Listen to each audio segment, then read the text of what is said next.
जय हिंद दोस्तों, आप सभी लोग कैसे हैं। आई होप कि आप सभी लोग बहुत ही अच्छे होंगे और बहुत ही अच्छे तरीके से आप अपनी पढ़ाई को कर रहे होंगे। और अभी आप लोगों के पास बहुत ही कम टाइम बचा हुआ है, तो इन कम दिनों में आप लोगों को क्या करना है, सिर्फ जो है आप लोगों को रिवीजन और प्रैक्टिस करना है। और आज का जो आपका यह वीडियो है, यह वीडियो आप लोगों के लिए 66 बीपीएससी पीटी का जो है प्रैक्टिस सेट 3 है। वैसे तो मैं आप लोगों को प्रैक्टिस सेट बोल रही हूँ कि प्रैक्टिस सेट है, बट इसमें जितने भी क्वेश्चन मैं यहाँ पे ली हूँ, ये सारे क्वेश्चन आपके प्रीवियस ईयर के क्वेश्चन है। क्योंकि प्रीवियस ईयर क्वेश्चन से जो है लगभग 10 to 12 क्वेश्चन आपके एग्जाम में आते हैं। तो इस दृष्टिकोण से देखा जाए तो प्रीवियस ईयर का क्वेश्चन पेपर को सॉल्व करना कितना इम्पोर्टेंट हो जाता है। तो इस दृष्टिकोण से मैं आप लोगों के लिए प्रैक्टिस सेट नहीं ले रही हूँ, बल्कि प्रैक्टिस सेट के अंतर्गत ही जो है मैं आप लोगों के लिए प्रीवियस ईयर का क्वेश्चन ले रही हूँ। तो चलिए आज के वीडियो में देखते हैं कि क्या क्या क्वेश्चन है। ओके, तो आपको इस वीडियो में 1 से लेकर के 10 तक जो है मैथ का क्वेश्चन देखने को मिलेंगे। और 10 के बाद जो है 150 तक जो है आपको करंट अफेयर, जो भी अदर सब्जेक्ट से जो है बीपीएससी पीटी में एग्जाम क्वेश्चन पूछे जाते हैं, उन सारे से आप लोगों को देखने को मिलेंगे। ओके, तो चलिए हम लोग 1 से लेकर के 10 क्वेश्चन को देखते हैं। तो देख लीजिए आप लोग और इसको बनाने का प्रयास करेंगे, क्योंकि इसी बेस पर जो है आपको एग्जाम में क्वेश्चन मैथ्स का देखने को मिलेंगे। ऐसा नहीं कि बहुत ही भास्ट क्वेश्चन आपको एग्जाम में देखने को मिलेंगे, ऐसा नहीं होता है, बल्कि मैथ्स का क्वेश्चन जो होता है मैथ का वह इजी ही होता है। चलिए क्वेश्चन नंबर हम लोग 11 से देखते हैं। ये सारे मैथ्स का क्वेश्चन आपका रहा। क्वेश्चन नंबर आपके 11 में है कि वर्ल्ड रेड क्रॉस डे किस दिन मनाया जाता है। मोस्ट इम्पॉर्टेंट क्वेश्चन है यह। ओके, तो कौन सा डे को मनाया जाता है, तो 8 मई को मनाया जाता है। तो इस क्वेश्चन का आपका राइट आंसर हो जाएगा, वह क्या होगा, सी। 8 मई को जो है यहाँ पे देखिए वर्ल्ड होगा, वर्ल्ड रेड क्रॉस, यहाँ पे क्रॉस दिया हुआ है, क्रॉस डे होता है। ओके, डे किस दिन मनाया जाता है, तो 8 मई को मनाया जाता है। क्लियर। अब बढ़ते हैं आपके अगले क्वेश्चन की ओर। क्वेश्चन नंबर आपका 12 है। और हाँ, इस वीडियो में आप लोग जो है पैसेंस बना के रखें, क्योंकि वीडियो थोड़ा लॉन्ग बनेगी। क्योंकि 1 to 150 क्वेश्चन है, तो जाहिर सी बात है कि थोड़ा सा वीडियो तो लॉन्ग होगा ही। तो इसलिए आप लोग पैसेंस बना के रखें, शुरू से लेकर के अंत तक जो है इस वीडियो में हमारे साथ अंत तक बने रहेंगे। तो क्वेश्चन नंबर आपके 12 में है कि इंटरनेशनल डे ऑफ लाइट किस दिन मनाया जाता है। तो कौन सा डे को मनाया जाता है, 16 मई को। ऑप्शन नंबर डी आपका राइट आंसर हो जाएगा। चलिए बढ़ते हैं आपके नेक्स्ट क्वेश्चन की ओर। क्वेश्चन नंबर आपके 13 में है कि चक्रवाती तूफान अम्फान का नामकरण किस देश ने किया था। तो कौन सा देश ने किया था, थाईलैंड ने। तो इस क्वेश्चन का आपका राइट आंसर हो जाएगा ऑप्शन नंबर सी। क्लियर। बढ़ते हैं आपके नेक्स्ट क्वेश्चन की ओर। क्वेश्चन नंबर आपका 14 में है कि भारतीय मौसम विज्ञान के मौसम पूर्वानुमान में पहली बार पाकिस्तान के कब्जे वाले कश्मीर के किन स्थानों को शामिल किया गया है। तो कौन सा स्थान है, चलिए देखते हैं। तो ऑप्शन नंबर डी आपका राइट आंसर हो जाएगा, both B and C, Muzaffarabad and Gilgit and Baltistan. तो डी आपका राइट आंसर हो जाएगा। ओके, चलिए बढ़ते हैं आपके अगले क्वेश्चन की ओर। क्वेश्चन नंबर आपका 15 में है कि अक्षय ऊर्जा व्यवसाय के लिए एनटीपीसी ने किसके साथ समझौता किया है। तो किसके साथ किया है, ओएनजीसी। ऑप्शन नंबर आपका बी राइट आंसर हो जाएगा। क्लियर। अब आते हैं आपके क्वेश्चन नंबर 16 की ओर। क्वेश्चन नंबर आपका 16 में है कि कांगड़ा चाय भारत के किस राज्य में उगाई जाती है। तो वह कौन सा स्टेट है जहाँ पे उगाई जाती है, हिमाचल प्रदेश। ऑप्शन नंबर आपका ए राइट आंसर हो जाएगा। इंपॉर्टेंट क्वेश्चन है। ओके, चलिए बढ़ते हैं आपके अगले क्वेश्चन की ओर। क्वेश्चन नंबर आपके 17 में है कि किस कंपनी ने आपत्तिजनक पोस्ट पर निगरानी के लिए एक ओवरसाइट बोर्ड बनाया है। तो वह कौन सा कंपनी है निगरानी के लिए जो एक ओवरसाइट बोर्ड बनाया है। तो चलिए देखते हैं। तो इस क्वेश्चन का आपका राइट आंसर हो जाएगा, वह क्या होगा, फेसबुक। ऑप्शन नंबर आपका बी राइट आंसर हो जाएगा। ओके। अब बढ़ते हैं आपके अगले क्वेश्चन की ओर। क्वेश्चन नंबर आपके 18 में है कि किस मंत्रालय ने चैंपियंस पोर्टल लॉन्च किया है। तो कौन सा मंत्रालय है, तो वह मंत्रालय है आपका सूक्ष्म लघु व मध्यम उद्योग मंत्रालय। तो इस क्वेश्चन का आपका राइट आंसर हो जाएगा ऑप्शन नंबर बी। ओके, चलिए आपके अगले क्वेश्चन की ओर बढ़ते हैं। क्वेश्चन नंबर आपके 19 में है कि किस राज्य के मुख्यमंत्री ने बेरोजगार युवाओं की मदद के लिए होप पोर्टल को लॉन्च किया है। तो इस क्वेश्चन का आपका राइट आंसर हो जाएगा उत्तराखंड। डी आपका राइट आंसर हो जाएगा। ओके, चलिए बढ़ते हैं आपके अगले क्वेश्चन की ओर। क्वेश्चन नंबर आपका अगला है कि भारतीय विवाद समाधान केंद्र का प्रमुख कार्यालय कहाँ है। तो कहाँ पे है, न्यू दिल्ली। इस क्वेश्चन का आपका करेक्ट आंसर हो जाएगा ऑप्शन नंबर बी। क्लियर। अब आते हैं आपके अगले क्वेश्चन की ओर। क्वेश्चन नंबर आपका 21 है कि किस राज्य के तंजावुर नेटिव वर्क्स को जीआई टैग प्रदान किया गया है। तो वह कौन सा स्टेट है। तो इस क्वेश्चन का आपका सही उत्तर हो जाएगा option number B, Tamil Nadu. Okay, अब बढ़ते हैं आपके क्वेश्चन नंबर 22 की ओर। क्वेश्चन नंबर आपके 22 में है कि विश्व स्वास्थ्य संगठन और संयुक्त राष्ट्र डाक ने किस बीमारी के उन्मूलन की 40वीं वर्षगांठ के लिए स्मारक डाक टिकट जारी किया है। तो इस क्वेश्चन का आपका सही उत्तर हो जाएगा option number D, small pox. क्या होगा, स्मॉल पॉक्स। अब बढ़ते हैं आपके नेक्स्ट क्वेश्चन की ओर। क्वेश्चन नंबर आपके 23 में है कि बीसीजी वैक्सीन में बीसीजी का फुल फॉर्म जो होता है वह क्या होता है। तो बेसिलस कालमिटी ड्यूरिन होता है। तो इस क्वेश्चन का आपका करेक्ट आंसर हो जाएगा ऑप्शन नंबर ए। चलिए बढ़ते हैं आपके नेक्स्ट क्वेश्चन की ओर। क्वेश्चन नंबर आपके 24 में है कि भारतीय नौसेना ने सांस लेने में सक्षम किस नाम से पीपीई किट विकसित की है। तो वह कौन सा नाम है जो कि भारतीय नौसेना ने सांस लेने के लिए सक्षम किट को विकसित किया है, पीपीई किट को। तो वह नवरक्षक नाम की पीपीई किट को विकसित किया है किसने, भारतीय नौसेना ने। तो इस क्वेश्चन का आपका सही उत्तर हो जाएगा ऑप्शन नंबर ए। देखिए ये मोस्ट इम्पॉर्टेंट क्वेश्चन है। जो करंट अफेयर का मोस्ट इम्पॉर्टेंट क्वेश्चन होगा मैं उसको यहाँ पे डिस्कस कर दूंगी ज़्यादा कि यह जो है मोस्ट इम्पॉर्टेंट है, तो उसको आप लोग ज़्यादा फोकस करेंगे।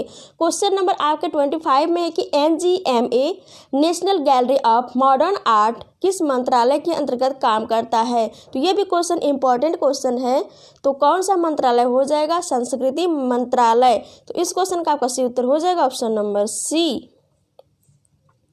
चलिए बढ़ते हैं आपके अगले क्वेश्चन की ओर। क्वेश्चन नंबर आपके 26 में है कि ऊझ नदी किस नदी की सहायिका है। यह भी मोस्ट इम्पोर्टेंट क्वेश्चन है। तो कौन सी नदी की सहायिका है, रावी।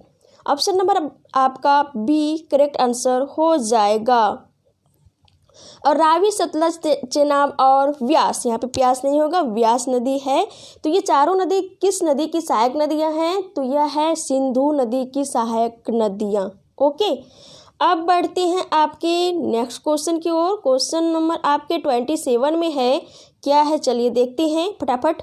क्वेश्चन में आपका 27 में है कि जानवरों के अधिकारों और संरक्षण के लिए काम करने वाली संस्था पेटा का मुख्यालय कहाँ पर स्थित है। तो वह कहाँ पे स्थित है, अमेरिका में। तो इस क्वेश्चन का आपका सही उत्तर हो जाएगा ऑप्शन नंबर बी, अमेरिका। चलिए बढ़ते हैं आपके अगले क्वेश्चन की ओर। क्वेश्चन नंबर आपका 28 में है कि किस राज्य के तेलई रूमल कला को भी जीआई टैग दिया गया है। तो वो कौन सा स्टेट है। तो वह आपका स्टेट है तेलंगाना। सी आपका राइट आंसर हो जाएगा, तेलंगाना। ओके, अब बढ़ते हैं आपके क्वेश्चन नंबर 29 की ओर। क्वेश्चन नंबर आपके 29 में है कि किस राज्य सरकार ने एनसाइक्लोपीडिया ऑफ रामायण परियोजना आरंभ किया है। तो इस क्वेश्चन का आपका सही उत्तर हो जाएगा ऑप्शन नंबर सी, उत्तर प्रदेश। क्लियर।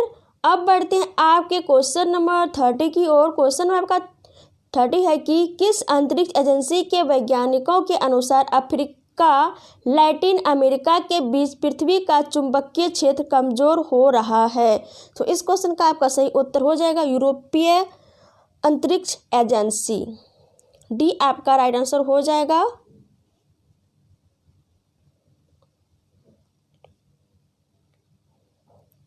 क्लियर। अब बढ़ते हैं आपके अगले क्वेश्चन की ओर। क्वेश्चन नंबर आपके 31 में कि किस रोग के उन्मूलन हेतु मेरा इंडिया अभियान शुरू किया गया है। तो वह कौन सा रोग के लिए, तो वह रोग आपका मलेरिया। तो इस क्वेश्चन का आपका सही उत्तर हो जाएगा ऑप्शन नंबर डी। और मलेरिया को पूरे भारत से ख़त्म करने का जो एक डेडलाइन फिक्स किया गया है, कौन सा इसे फिक्स किया गया है, तो 2030। तो इसको भी आप लोग ध्यान में रखें क्योंकि इससे भी एग्जाम में क्वेश्चन आता है। ओके, चलिए बढ़ते हैं आपके अगले क्वेश्चन की ओर। क्वेश्चन नंबर आपका है कि हाल ही में मसूद अजहर क्यों चर्चा में रहा। तो ये इंपॉर्टेंट उतना क्वेश्चन नहीं, हम लोग इसको स्किप करते हैं, आगे बढ़ते हैं। क्वेश्चन नंबर आपका 33 में कि किस महिला क्रिकेट खिलाड़ी को वर्ष 2018 की लीडिंग महिला क्रिकेट घोषित किया गया है। तो किसको किया गया है, स्मृति मंधाना को। सी आपका राइट आंसर हो जाएगा। देखिए ये 2018 का क्वेश्चन है तो उतना इम्पोर्टेंट नहीं है, परंतु कभी कभी एक दो क्वेश्चन जो है बैक आपके जो है 1-2 ईयर पीछे का जो है पूछ लिए जाते हैं। तो इस दृष्टिकोण से जो है ये क्वेश्चन इम्पोर्टेंट हो जाता है। चलिए बढ़ते हैं आपके अगले क्वेश्चन की ओर। क्वेश्चन नंबर आपका 34 में कि विश्व पुस्तक राजधानी किस शहर को वर्ष 2019 का घोषित किया गया है। तो वह शारजाह शहर है। कौन सा शहर है, शारजाह। तो इस क्वेश्चन का आपका सही उत्तर हो जाएगा ऑप्शन नंबर डी। कौन सा हो जाएगा, ऑप्शन नंबर डी हो जाएगा। यदि यहाँ पे यह क्वेश्चन रहता कि विश्व पुस्तक राजधानी किस शहर को वर्ष 2020 का घोषित किया गया है, तब आपका हो जाएगा मलेशिया की राजधानी जो कुआलालंपुर है वह हो जाएगा। ओके, अब बढ़ते हैं आपके क्वेश्चन नंबर 35 की ओर। क्वेश्चन नंबर आपके 35 में है कि एशियाई एथलेटिक्स चैंपियनशिप जो कि अप्रैल 2019 में किस देश में आयोजित हुआ। तो वह कौन सा कंट्री में आयोजित हुआ। तो वह कतर का जो कैपिटल है दोहा वहाँ पे हुआ। तो वैसे ऑप्शन में आपके कंट्री का जो कैपिटल है वह मौजूद नहीं है, तो इस दृष्टिकोण से जो है कंट्री ही होगा और वह कंट्री दिया हुआ है कतर। तो इस क्वेश्चन का आपका सही उत्तर हो जाएगा ऑप्शन नंबर ए। चलिए बढ़ते हैं आपके क्वेश्चन नंबर 36 की ओर। क्वेश्चन नंबर आपका 36 में कि किस भारतीय खेल का प्रशिक्षक ग्राहम रीड को बनाया गया। तो इस क्वेश्चन का आपका सही उत्तर हो जाएगा ऑप्शन नंबर बी, हॉकी। चलिए बढ़ते हैं आपके अगले क्वेश्चन की ओर। क्वेश्चन नंबर आपका 37 में कि किस राज्य सरकार ने मसाला बॉन्ड को लंदन स्टॉक एक्सचेंज में सूचीबद्ध किया है। तो कौन सा स्टेट है, केरल। तो इस क्वेश्चन का आपका सही उत्तर हो जाएगा ऑप्शन नंबर सी, केरला। चलिए बढ़ते हैं आपके अगले क्वेश्चन की ओर। क्वेश्चन नंबर आपका 38 है। ये मोस्ट इंपॉर्टेंट क्वेश्चन है आपका। क्वेश्चन नंबर 38 में जो क्वेश्चन दिया हुआ है, वर्ष 2022 में फीफा विश्व कप फुटबॉल किस देश में आयोजित होगा। तो कौन सा कंट्री में आयोजित होगा। वह कतर का जो कैपिटल दोहा है वहाँ पे आयोजित होगा। तो ए आपका राइट आंसर हो जाएगा, सॉरी हाँ ए ही। ओके, अब बढ़ते हैं आपके अगले क्वेश्चन की ओर। क्वेश्चन नंबर आपके 39 में कि विश्वविद्यालय खेल जून 2019 में कहाँ आयोजित हुआ था। यहाँ पे हुआ था होगा। ओके, तो वह कौन सा कंट्री में हुआ था। तो वह जो है आपका इटली में हुआ था। चलिए बढ़ते हैं आपके अगले क्वेश्चन की ओर। क्वेश्चन नंबर आपके 40 में है कि बॉब हॉक किस देश के प्रधानमंत्री थे जिनका निधन हो गया। ये इंपॉर्टेंट क्वेश्चन नहीं है। चलिए आगे की ओर बढ़ते हैं। अगला क्वेश्चन है आपका 41 नंबर क्वेश्चन में क्या दिया हुआ है, चलिए देखते हैं कि राज्यपाल राज्य में किसका प्रतिनिधि होता है। तो किसका प्रतिनिधि होता है, राष्ट्रपति का। ऑप्शन नंबर आपका ए राइट आंसर हो जाएगा। देखिए इस क्वेश्चन में बहुत सारे फ्रेंड्स जो होंगे वह कंफ्यूज होंगे क्योंकि राज्यपाल राज्य में किसका प्रतिनिधि होता है? तो बहुत सारे कैंडिडेट्स को ये पता होते हैं कि केंद्र सरकार का होता है, लेकिन केंद्र सरकार में से किसका? प्रधानमंत्री भी आपके आ जाते हैं, राष्ट्रपति भी आ जाते हैं, कार्यपालिका, न्यायपालिका, विधायक, ये सारे आ जाते हैं सरकार के अंतर्गत। लेकिन मुख्य रूप से बात करें तो हमारे संविधान के आर्टिकल 156 में स्पष्ट तौर पर कह दिया गया है कि राज्यपाल जो होंगे राष्ट्रपति के प्रसाद पर्यंत तक जो है अपने पद पर बने रहेंगे। तो यहाँ पे आर्टिकल 156 में जो है स्पष्ट रूप से कह दिया गया है हमारे संविधान में। तो इस दृष्टिकोण से जो है राज्यपाल जो होता है किसका प्रतिनिधि होता है? तो राष्ट्रपति का होता है। तो इसीलिए आपका इस क्वेश्चन का आपका राइट आंसर हो गया ऑप्शन नंबर ए।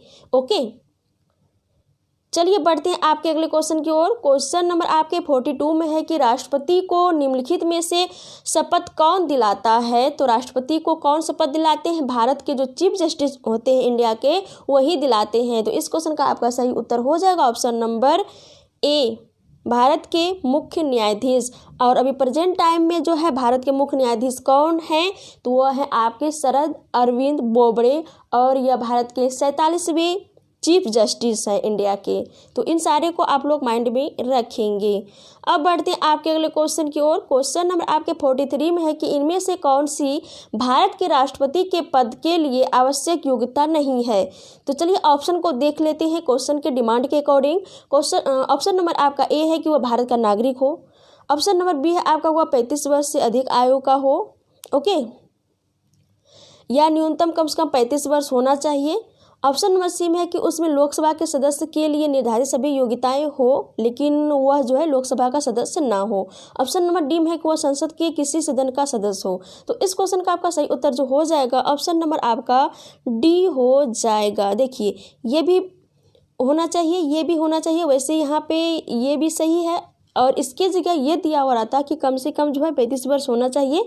तो ये दोनों सही है आपका, ये भी सही है, लेकिन ये जो है गलत है, क्योंकि उसमें जो कोई भी उम्मीदवार राष्ट्रपति पद के लिए यदि खड़े होती हैं तो उसके लिए यह योग्यता होना चाहिए कि लोकसभा के सदस्य बनने की जितने भी निर्धारित योग्यताएं होती हैं तो ये सारी होनी चाहिए, परंतु लोकसभा के सदस्य हो ऐसा नहीं होना चाहिए। ओके, तो इस दृष्टिकोण से देखा जाए तो ऑप्शन नंबर डी आपका राइट आंसर नहीं है, राइट ऑप्शन नहीं है क्वेश्चन के डिमांड के अकॉर्डिंग। लेकिन जो क्वेश्चन में मांगा गया है कि इनमें से आवश्यक योग्यताएं नहीं है तो डी आपका राइट आंसर हो जाएगा। तो डी आपका यहाँ पे करेक्ट आंसर हो गया, क्योंकि नहीं कहा है। चलिए बढ़ते हैं आपके अगले क्वेश्चन की ओर। क्वेश्चन नंबर आपके 44 में है कि आपातकाल की घोषणा संसद ने अनुमोदन के लिए प्रस्तुत की जानी चाहिए। देखिए क्वेश्चन क्या कहा गया है, आपातकाल की घोषणा संसद ने अनुमोदन के लिए प्रस्तुत की जानी चाहिए। तो इस क्वेश्चन का आपका सही उत्तर हो जाएगा ऑप्शन नंबर ए, 1 महीने के अंदर। देखिए हो सकता है कि आप लोगों को जो है क्वेश्चन थोड़ा समझ में नहीं आए, मैं थोड़ा यहाँ पे डिटेल एनालिसिस कर रही हूँ। आपातकाल जो होते हैं 3 तरह के होते हैं, राष्ट्र आपातकाल, वित्त आपातकाल और होता है राष्ट्रपति शासन। तो राष्ट्र आपातकाल जब भी लगाए जाते हैं, या वित्त आपातकाल हो गया या राष्ट्रपति शासन लगाए जाते हैं, तो राष्ट्रीय आपातकाल जो लगता है तो उसके लिए जब भी लगाया जाता है तो लगाने के 1 महीने के अंदर जो है संसद की अनुमति होनी चाहिए, होने के तत्पश्चात ही जो वह आगे समय के लिए लगेगी, वरना नहीं लगेगी। वह राष्ट्र आपात की बातें हो गई। यदि हम लोग राष्ट्रपति शासन की बात करें तो राष्ट्रपति शासन जब भी लगाया जाता है तो उसके 2 महीने के अंदर जो है संसद की अनुमोदन या स्वीकृति होनी चाहिए। उसी तरह से वित्त आपातकाल जब भी लगाया जाता है, वैसे हमारे देश में ऐसा स्थिति नहीं आई है, नहीं लगाई गई है, परंतु आगे चलकर भविष्य में ऐसा कभी हो तो जब लगाई जाएंगी तो उसके 2 महीने के अंदर जो है संसद से स्वीकृति मिलनी अनिवार्य है। उसके बाद ही जो है आगे समय के लिए वह लगाई जाएंगी। तो ये प्रोसेस है। ओके, तो आई होप कि ये सारे जो जितने भी मैं यहाँ पे बताई आप लोगों को समझ में आ गए होंगे। चलिए बढ़ते हैं आपके नेक्स्ट क्वेश्चन की ओर। क्वेश्चन नंबर आपके 45 में है कि मंत्रिपरिषद है, तो मंत्रिपरिषद जो होते हैं वह कैबिनेट के बिल्कुल समान होते हैं। तो ये आपका राइट आंसर हो जाएगा। देखिए कैबिनेट में प्रधानमंत्री और कैबिनेट स्तर के जो भी मंत्री होते हैं इन सारे को मिला के कैबिनेट बनता है। और उसी में जब हम लोग राज्य मंत्री और राज्य मंत्री स्वतंत्र प्रभाव इन सारे को जब मिला देते हैं तब हमारा मंत्रिपरिषद बनता है। तो किसके समतुल्य होता है, या कैबिनेट के ही समतुल्य होता है। तो इसीलिए इस क्वेश्चन का आपका राइट आंसर हो गया ऑप्शन नंबर ए। ओके, चलिए बढ़ते हैं आपके क्वेश्चन नंबर 46 की ओर। क्वेश्चन नंबर आपके 46 में कि भारत का संविधान भारत को वर्णित करता है, तो किस आधार पे वर्णित करता है। तो भारत जो है राज्यों का संघ है। यह हमारे संविधान के आर्टिकल 1 में जो है दिया हुआ है कि भारत क्या है, राज्यों का संघ है। तो ऑप्शन नंबर बी आपका राइट आंसर हो जाएगा इस क्वेश्चन का। चलिए बढ़ते हैं क्वेश्चन नंबर आपके 47 की ओर। क्वेश्चन नंबर आपके 47 में है कि संविधान के किस संशोधन के अंतर्गत निजी संपत्ति का अधिकार मौलिक अधिकारों की सूची से निकाल दिया गया। देखिए ये क्वेश्चन इतना इम्पोर्टेंट है कि कह नहीं सकती हैं। ओके, और इतना इम्पोर्टेंट भी है और बहुत ज़्यादा बार जो है एग्जाम में रिपीटेड होते हैं। तो इस दृष्टिकोण से जो बहुत सारे कैंडिडेट्स जो है इस क्वेश्चन से जाने पहचाने होते हैं। तो चलिए आंसर को देखते हैं। तो वह 44वां संविधान संशोधन है हमारा।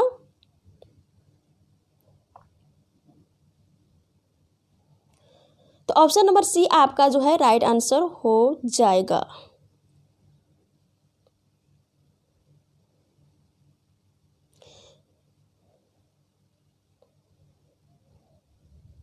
Option number C clear. अब बढ़ते आपके अगले क्वेश्चन की ओर। क्वेश्चन नंबर आपका 48 में है कि राज्यों और संघ क्षेत्रों की राज्यसभा में प्रतिनिधित्व का विवरण किस सूची में है। तो वह कौन सी सूची है, हमारी चतुर्थ सूची। तो इस क्वेश्चन का आपका सही उत्तर हो जाएगा ऑप्शन नंबर बी क्लियर। अब बढ़ते आपके अगले क्वेश्चन की ओर। क्वेश्चन नंबर आपके 49 में है कि प्राक्कलन समिति के जो सदस्य होते हैं तो कौन से सदन के सदस्य होते हैं। तो वो लोकसभा के सदस्य होते हैं, 30 मेंबर होते हैं और 30 के 30 जो होते हैं वो लोकसभा के ही सदस्य होते हैं। तो इस क्वेश्चन का आपका सही उत्तर हो जाएगा ऑप्शन नंबर ए। और इसका टेन्योर जो होता है 1 ईयर का होता है। अब बढ़ते हैं आपके क्वेश्चन नंबर 50 की ओर। क्वेश्चन नंबर आपके 50 में है कि वर्तमान झंडे को कब अपनाया गया। तो कब अपनाया गया था, 22 जुलाई 1947 को। तो इस क्वेश्चन का आपका सही उत्तर हो जाएगा ऑप्शन नंबर आपका बी। क्या होगा, ऑप्शन नंबर बी आपका राइट आंसर हो जाएगा। चलिए बढ़ते हैं आपके अगले क्वेश्चन की ओर। क्वेश्चन नंबर आपके 51 में कि मुख्यमंत्री कन्या उत्थान योजना का उद्देश्य क्या है। तो देखिए यह एक अम्ब्रेला योजना है। इसके तहत जो है कन्या के जन्म से लेकर के जब वो ग्रेजुएशन कर लेती है, यानी कि 0 वर्ष से लेकर के 21 वर्ष तक जो है बहुत सारे जो है योजनाओं के तहत जो है अलग अलग सुविधाएं कन्याओं को दी जाती है। तो इस दृष्टिकोण से मुख्यमंत्री कन्या उत्थान योजना जो ये एक अम्ब्रेला योजना है। अम्ब्रेला का मतलब हो गया कि एक अम्ब्रेला की तरह उसके अंदर बहुत सारे योजनाएं। तो चलिए क्या क्या जो है ऑप्शन दिए हुए हैं उसको देखते हैं। ऑप्शन नंबर ए में है कि लड़कियों में साक्षरता दर को बढ़ाना। ऑप्शन नंबर बी में कि कन्या भ्रूण हत्या को रोकना। ऑप्शन नंबर सी में बाल विवाह को रोकना। ऑप्शन नंबर डी है कि लड़कियों के पालन पोषण के लिए आर्थिक सहायता करना। देखिए ये चारों जो है फुलफिल करते हैं इस योजना के तहत। तो इसीलिए इस क्वेश्चन का आपका सही उत्तर हो जाएगा ऑप्शन नंबर ई। ओके, चलिए क्वेश्चन नंबर 52 को देखते हैं। क्वेश्चन नंबर आपका 52 है क्या है। तो क्वेश्चन नंबर आपका 52 है कि बिहार महिला आयोग की अध्यक्ष कौन है। देखिए इसको आप लोग चेक कर लेंगे कभी कौन है, तो इसको मैं स्किप कर रही हूँ। चलिए आगे देखते हैं। क्वेश्चन नंबर आपका 53 है क्या है। क्वेश्चन नंबर आपका 53 है कि कलिंग युद्ध का विवरण हमें ज्ञात होता है। तो कहाँ से ज्ञात होता है हमको।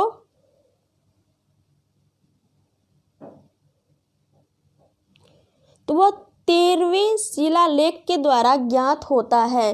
तो इस क्वेश्चन का आपका सही उत्तर हो जाएगा ऑप्शन नंबर सी क्लियर। अब बढ़ते हैं आपके अगले क्वेश्चन की ओर। क्वेश्चन नंबर आपके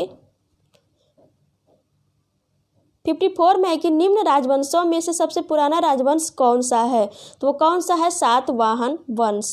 तो इस क्वेश्चन का आपका सही उत्तर हो जाएगा ऑप्शन नंबर डी। देखिए ये इस क्वेश्चन में जितने भी ऑप्शन दिए गए हैं तो इन ऑप्शनों में जितने भी वंश हैं तो ये सभी जो है दक्षिण भारत से संबंधित हैं। ओके। अब बढ़ते हैं आपके अगले क्वेश्चन की ओर। क्वेश्चन नंबर आपके 55 में कि किस शासक को अमित्रघात कहा जाता है? तो किसको कहा जाता है? बिंदुसार को। तो इस क्वेश्चन का आपका सही उत्तर हो जाएगा ऑप्शन नंबर बी। और चंद्रगुप्त को सैंड्रोकॉटस कहा जाता है, अशोक को प्रियदर्शी कहा जाता है, चाणक्य को विष्णुगुप्त या कौटिल्य के नाम से भी जानते हैं। ओके। अब बढ़ते क्वेश्चन नंबर आपके 56 की ओर। क्वेश्चन आपके 56 में कि सम्राट हर्षवर्धन ने 2 महान धार्मिक सम्मेलनों का आयोजन किया था। तो कहाँ कहाँ पे किया था? कन्नौज तथा प्रयाग में। तो इस क्वेश्चन का आपका सही उत्तर हो जाएगा ऑप्शन नंबर ए। ओके। अब बढ़ते हैं क्वेश्चन आपके 57 की ओर। क्वेश्चन आपके 57 में कि निम्नलिखित राजवंशों में से किसके शासक अपने शासनकाल में ही अपना उत्तराधिकारी घोषित कर देते थे? तो वह कौन सा वंश था? तो वह चोल वंश था। तो इस क्वेश्चन का आपका सही उत्तर हो जाएगा ऑप्शन नंबर बी। ओके। अब बढ़ते हैं आपके अगले क्वेश्चन की ओर। क्वेश्चन नंबर आपके 58 में है कि कृष्णदेव राय ने किस नगर की स्थापना की थी? तो वह कौन सा नगर था? नागलापुर। तो इस क्वेश्चन का आपका सही उत्तर हो जाएगा ऑप्शन नंबर बी। क्लियर। अब आते हैं आपके अगले क्वेश्चन की ओर। क्वेश्चन नंबर आपका 59 में है कि जहांगीर ने किस कला को संरक्षण दिया था? तो वह कौन सा कला था? चित्रकला। तो ऑप्शन नंबर सी आपका राइट आंसर हो जाएगा। और जहांगीर के जो शासनकाल में जो है चित्रकला को एक सर्वोच्च स्तर प्राप्त हुआ था, और जहांगीर के काल को जो है चित्रकला का स्वर्ण काल भी कहा जाता है। तो इसको भी जो है आप लोग नोट कर लेंगे या माइंड में सेट कर लेंगे। ओके।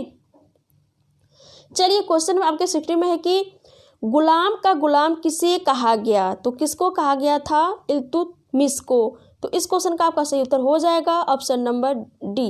देखिए क्यों कहा गया है, इसके पीछे भी रीजन है।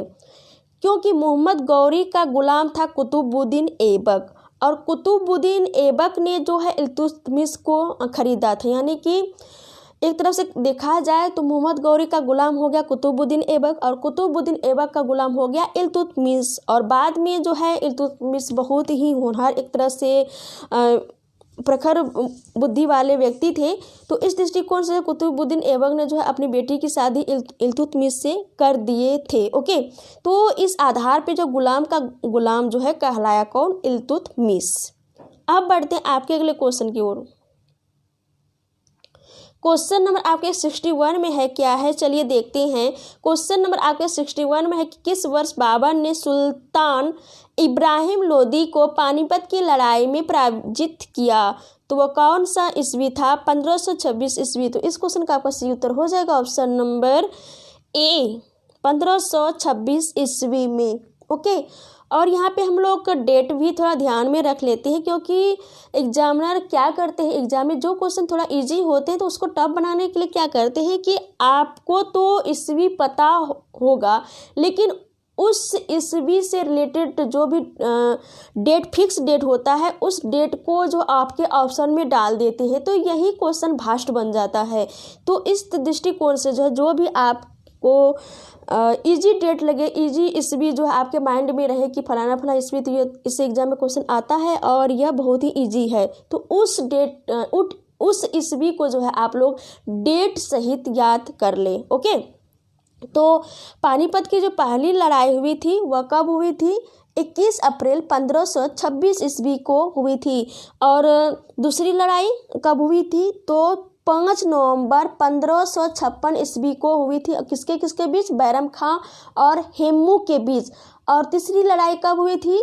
14 जनवरी 1761 को मराठा और अब्दाली के बीच हुई थी। तो इन सारे को आप लोग माइंड में रखेंगे। अब बढ़ते हैं आपके नेक्स्ट क्वेश्चन की ओर। क्वेश्चन आपका 62 में है कि पृथ्वी प्रथम वीर उपाधि किसने धारण की थी? तो किसने की थी? समुद्रगुप्त ने। तो इस क्वेश्चन का आपका सही उत्तर हो जाएगा ऑप्शन नंबर ए। अब बढ़ते हैं आपके क्वेश्चन नंबर 63 की ओर। क्वेश्चन आपका 63 में है कि शेर ए पंजाब के नाम से इनमें से कौन मशहूर है या मशहूर है? तो वह कौन थे? लाला लाजपत राय। ऑप्शन नंबर सी आपका राइट आंसर हो जाएगा।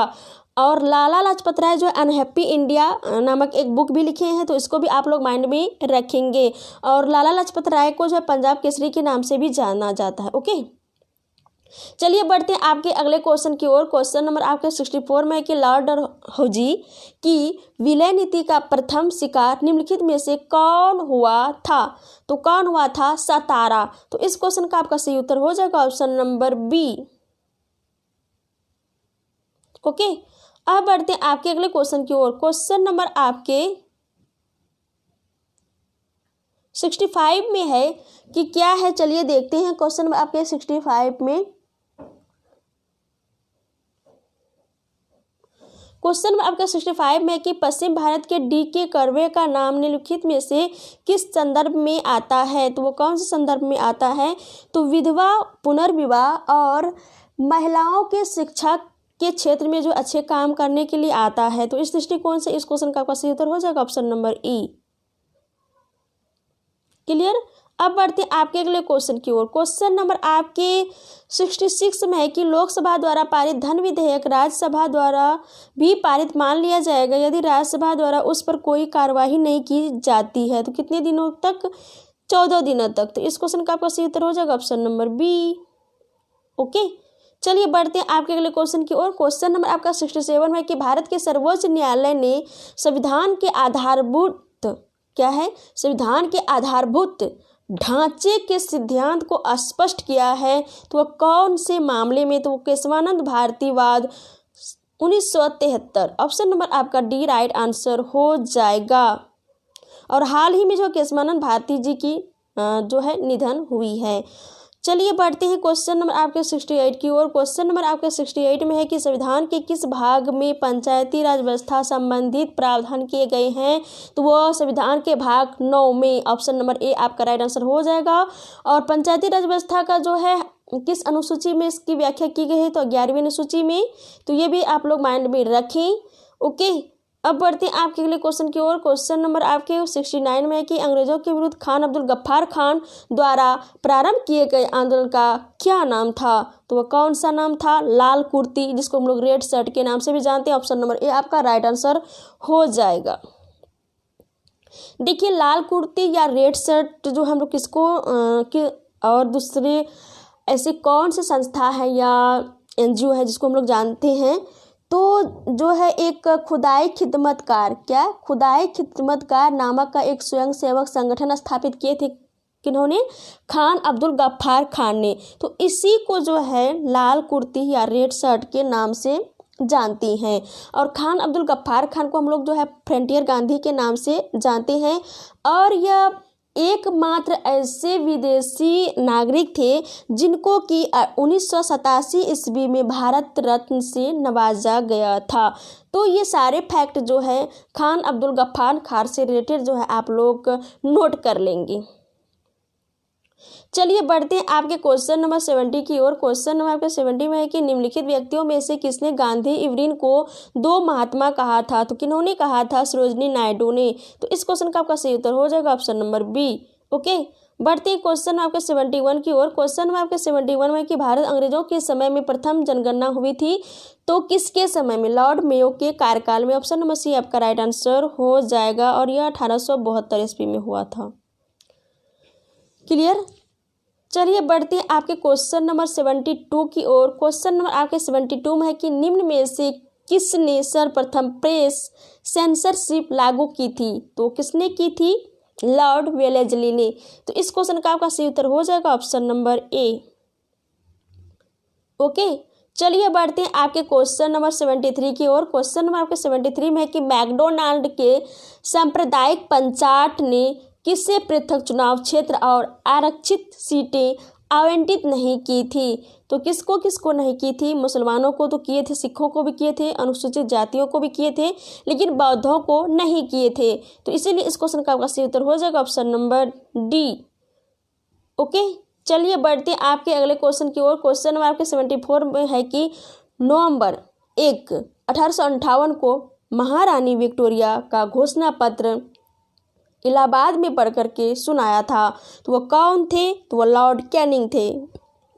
ऑप्शन नंबर आपका बी राइट आंसर हो जाएगा।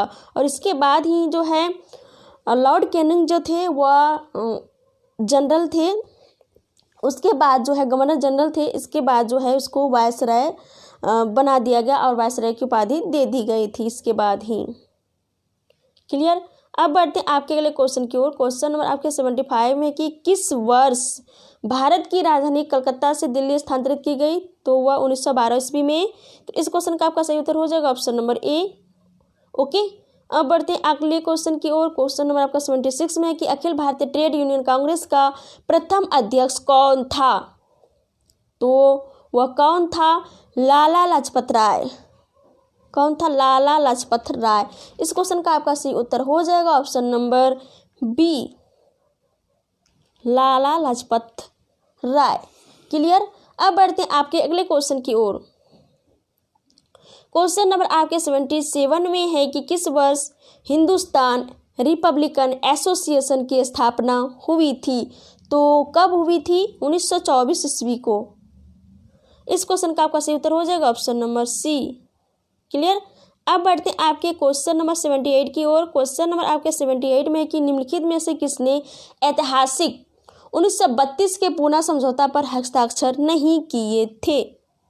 तो ये क्वेश्चन जो है थोड़ा हमको ऑप्शन के अकॉर्डिंग कन्फ्यूजन हो रही है। तो आप लोग जो है इसका करेक्ट आंसर जो है कमेंट बॉक्स में ज़रूर बताएं। वैसे मैं आप लोगों को बाद में बता दूंगी।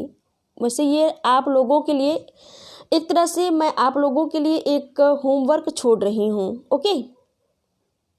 चलिए बढ़ते हैं आपके अगले क्वेश्चन की ओर। क्वेश्चन नंबर आपके 79 में है कि अमेरिकी पत्रकार जो महात्मा गांधी के भारत छोड़ो आंदोलन के दौरान उसके साथ था, तो उसका नाम क्या था? तो उसका नाम लुई फिशर था। तो इस क्वेश्चन का आपका सही उत्तर हो जाएगा ऑप्शन नंबर ए। देखिए ये मोस्ट इम्पॉर्टेंट क्वेश्चन है और बीपीएससी का तो चहेता क्वेश्चन है। तो इससे रिलेटेड मैं और एक क्वेश्चन यहाँ पे डिस्कस कर दे रही हूँ आप लोगों के लिए। क्वेश्चन हुआ क्या है कि अमेरिकी पत्रकार जो महात्मा गांधी के सविनय अवज्ञा आंदोलन के दौरान उसके साथ थे, तो वो उसका नाम क्या था? तब आपका हो जाएगा वेब मिलर। सविनय अवज्ञा आंदोलन रहेगा तो वेब मिलर होगा, और यदि भारत छोड़ो आंदोलन होगा तो वह लुई फिशर होगा। तो इन दोनों को आप लोग जो है बहुत ही अच्छे तरीके से माइंड में फिक्स कर लेंगे, सेट कर लेंगे, और आपको एग्जाम में जाकर के निकालना है। ओके। चलिए बढ़ते हैं आपके अगले क्वेश्चन की ओर। क्वेश्चन नंबर आपके 80 में है कि किसने भारतीय राष्ट्रीय कांग्रेस पर प्रार्थना, याचना तथा विरोध की राजनीति करने का आरोप लगाया? तो वह कौन थे? बाल गंगाधर तिलक। तो इस क्वेश्चन का आपका सही उत्तर हो जाएगा ऑप्शन नंबर बी। ओके। चलिए बढ़ते हैं आपके अगले क्वेश्चन की ओर। क्वेश्चन नंबर आपके 81 में है कि 30 मई 1919 को अपना अलंकरण भारत सरकार को लौटाने वाले व्यक्ति कौन थे? तो वह कौन थे? रविंद्रनाथ टैगोर। ऑप्शन नंबर आपका डी राइट आंसर हो जाएगा। देखिए जब 13 अप्रैल 1919 को जलियांवाला बाग हत्याकांड हुआ था, तो वो बहुत ही दिल दहलाने वाली घटनाएं हैं जिसको अभी तक जो है कोई भी भारतीय नहीं भूल पाए हैं वैसी घटनाओं को। तो इस घटना होने के तत्पश्चात जो है रविन्द्रनाथ टैगोर को जो है ब्रिटिश सरकार की तरफ से जो नाइटहुड की उपाधि मिली थी, तो उसको जो है लौटा दिए थे। किन्होंने? रविन्द्रनाथ टैगोर ने। और इसी के साथ ही साथ जो है एक व्यक्ति थे सर शंकर नायर, जो कि एक तरह से कहा जाता वह एक अंग्रेजी थे। सर शंकर नायर इन्होंने क्या किया था? इन्होंने ही जो है वायसराय की जो कार्यकारिणी एक परिषद की जो उपाधि होती है या उसमें जो कार्य कर रहे थे, तो उस कार्यकारिणी परिषद से उन्होंने इस्तीफा दे दिए थे। तो इन सारे को आप लोग जो है नोट कर लेंगे। चलिए बढ़ते हैं आपके अगले क्वेश्चन की ओर। क्वेश्चन नंबर आपके 82 में है, क्या है? 82 में है कि 1938 में भारतीय राष्ट्रीय कांग्रेस के अध्यक्ष निर्वाचित हुए, तो कौन हुए थे? तो वह जो है सुभाष चंद्र बोस हुए थे। तो इस क्वेश्चन का आपका सही उत्तर हो जाएगा ऑप्शन नंबर आपका बी। और 1938 ईस्वी में भारतीय राष्ट्रीय कांग्रेस का जो अधिवेशन हुआ था वह गुजरात के हरिपुरा में हुआ था। कहाँ पे? गुजरात के हरिपुरा में हुआ था। और सुभाष चंद्र बोस जो थे उस समय पट्टाभी सीतारमैया को त्रिपुरी, जबलपुर, मध्य प्रदेश, इन सारे जगह से हरा करके जो है यह भारतीय राष्ट्रीय कांग्रेस के अध्यक्ष बने थे। तो बी आपका राइट आंसर हो जाएगा। बढ़ते हैं आपके अगले क्वेश्चन की ओर। क्वेश्चन में आपका 83 में है कि सुभाष चंद्र बोस ने फॉरवर्ड ब्लॉक की स्थापना किस वर्ष की थी? तो कब की थी? 1939 को। तो ये वैसे इजी क्वेश्चन आप सभी जानते ही होंगे। चलिए बढ़ते हैं आपके अगले क्वेश्चन की ओर। क्वेश्चन में आपके 84 में कि क्रिप्स मिशन भारत कब आया था? क्रिप्स मिशन भारत कब आया था? तो इस क्वेश्चन का आपका सही उत्तर हो जाएगा वह क्या होगा? ए। चलिए बढ़ते हैं आपके अगले क्वेश्चन की ओर। क्वेश्चन नंबर आपके 85 में है कि भारत छोड़ो आंदोलन कब आरंभ हुआ? तो भारत छोड़ो आंदोलन जो है कब आरंभ हुआ था? 9 अगस्त 1942 को। तो इस क्वेश्चन का आपका सही उत्तर हो जाएगा ऑप्शन नंबर ए। चलिए बढ़ते हैं आपके अगले क्वेश्चन की ओर। क्वेश्चन नंबर आपका 86 में है कि बिहार का प्रथम मुस्लिम विजेता कौन था? तो वो कौन था? बख्तियार खिलजी। तो इस क्वेश्चन का आपका सही उत्तर हो जाएगा ऑप्शन नंबर सी। ओके, चलिए बढ़ते हैं आपके अगले क्वेश्चन की ओर। क्वेश्चन में आपके 87 में कि संथाल विद्रोह के प्रमुख नेता कौन थे? तो कौन थे संथाल विद्रोह के प्रमुख नेता? तो सिंधु कान्हू और चांद भैरव, ये चारों भाई थे। ये चारों ने ही जो है संथाल विद्रोह में अहम रोल प्ले किए थे। तो इसलिए इस क्वेश्चन का आपका सही उत्तर हो जाएगा ऑप्शन नंबर ई। उपयुक्त में से कोई नहीं या उपयुक्त में से एक से अधिक। और संथाल विद्रोह कब हुए थे? तो 1855 और 56 को हुए थे। ओके, अब बढ़ते हैं आपके क्वेश्चन नंबर आपके 88 की ओर। क्वेश्चन नंबर आपका 88 में है कि उदंतपुरी शिक्षा केंद्र का स्थापना किसने की थी? तो किसने की थी? गोपाल ने। तो इस क्वेश्चन का आपका सही उत्तर हो जाएगा ऑप्शन नंबर ए, गोपाल। और पाल वंश के संस्थापक गोपाल ही हैं। अब बढ़ते आपके अगले क्वेश्चन की ओर। क्वेश्चन में आपके 89 में है कि बिहार की किस वकील ने असहयोग आंदोलन के समय अपनी लाभप्रद वकालत छोड़ दी थी? तो वह कौन थे? राजेंद्र प्रसाद जी थे। तो इस क्वेश्चन का आपका सही उत्तर हो जाएगा option number B, Rajendra Prasad. Clear. अब आते हैं क्वेश्चन में आपका 90 की ओर। क्वेश्चन में आपका 90 है कि 1934 ईस्वी में बनी बिहार सोशलिस्ट पार्टी के सचिव कौन थे? तो कौन थे? जयप्रकाश नारायण जी थे। तो इस क्वेश्चन का आपका सही उत्तर हो जाएगा ऑप्शन नंबर बी। देखिए, इस क्वेश्चन में यदि ये रहता कि 1934 ईस्वी में बनी बिहार सोशलिस्ट पार्टी के अध्यक्ष कौन थे, तब आपका हो जाता आचार्य नरेंद्र देव। लेकिन क्या पूछा गया है आपके क्वेश्चन में कि बिहार सोशलिस्ट पार्टी के सचिव कौन थे? तो कौन हो जाएगा? जयप्रकाश नारायण। तो क्लियर। अब बढ़ते हैं आपके अगले क्वेश्चन की ओर। क्वेश्चन नंबर आपके 91 में क्या है, चलिए देखते हैं। 91 में है कि घरेलू ईंधन के रूप में प्रयुक्त एलपीजी में मुख्यतः होती है, तो क्या होती है? प्रोपेन ब्यूटेन का मिश्रण होता है। तो ऑप्शन नंबर ए आपका राइट आंसर हो जाएगा। ओके, अब आते हैं क्वेश्चन नंबर आपके 92 की ओर। क्वेश्चन नंबर आपके 92 में है कि सभी जैव यौगिक का अनिवार्य मूल तत्व जो होता है वह क्या होता है? तो वह कार्बन होता है। तो सी आपका राइट आंसर हो जाएगा। क्लियर। अब आते हैं क्वेश्चन नंबर आपके 93 में। क्वेश्चन नंबर आपके 93 में है कि फोटोग्राफी में कौन सा अम्ल प्रयोग किया जाता है? तो वह कौन सा अम्ल होता है? ऑक्जेलिक अम्ल। ऑप्शन नंबर ए में है फार्मिक अम्ल। फार्मिक अम्ल जो होता है वह चींटी या बिच्छू के डंक में पाया जाता है। साइट्रिक अम्ल नींबू में, एसिटिक अम्ल सिरका में पाया जाता है। ओके, अब बढ़ते हैं आपके अगले क्वेश्चन की ओर। क्वेश्चन नंबर आपके 94 में कि समस्थानिक होते हैं जिसकी एक ही तत्व के परमाणु जिनका परमाणु भार भिन्न भिन्न जबकि परमाणु क्रमांक समान होता है। तो इसलिए इस क्वेश्चन का आपका सही उत्तर हो जाएगा ऑप्शन नंबर बी। चलिए बढ़ते हैं आपके अगले क्वेश्चन की ओर। क्वेश्चन नंबर आपके 95 में है कि निम्नलिखित में से कौन प्राकृतिक बहुलक नहीं है? ऊन, रेशम, नायलॉन, चमड़ा।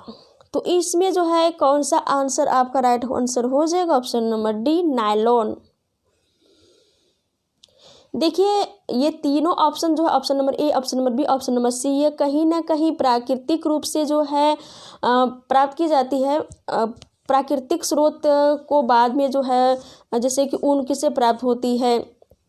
तो ऊन जो प्राप्त होती है वह प्राप्त होती है आपके भेड़ के बाल से। उसी तरह से रेशम जो प्राप्त होती है कीड़े के कोकून बनाने से। उसके बाद जो है आपका चमड़ा जो प्राप्त होती है जैसे जानवरों के चर्म से प्राप्त होती है। लेकिन नायलॉन जो है इस विधि से नहीं प्राप्त होती है। तो इसलिए इस क्वेश्चन का आपका सही उत्तर हो जाएगा ऑप्शन नंबर डी।